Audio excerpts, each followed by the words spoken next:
शारीरिक संपर्क बनाइबा पूर्वरु महिलांक सहित रोमांटिक कथा हेबा तांको हल्का हल्का स्पर्श करिबा यह महिलांको सबुठारु अधिक आनंद देइथाए।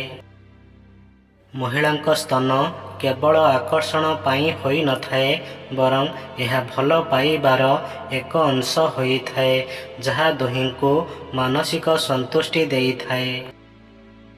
यह शालीनतार समय नुहे जदि आपण क्षमा मागंती लोक माने आपणको कमजोर बोली भाबी नहीं थांती। निया सुना को परखिबारे साहाय्य करिथाए किंतु दुख व्यक्ति को परखिबारे साहाय्य करिथाए। जदि करिबा समय रे आपणक पानी तुरंत बाहरी जाउछे बा संगे संगे ढिला पड़ी जाई आउ ठिया हेउ नहीं बा करू करू जल्दी थकी पड़ुछंती तेबे ही उपाय निश्चय करंतु।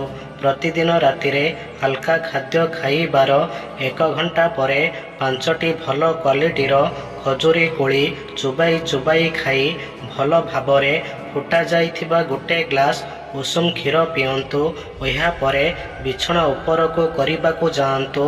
यह द्वारा आपणक करिबार समय बढ़िबा सहित अधिक समय पर्यंत शक्त व ठिया होई मध्य रहिबो। भल लोकंकर सबुठारु सुंदर गुण यह होई थाए कि से खराब समय रे भी भल बनी रुहंती।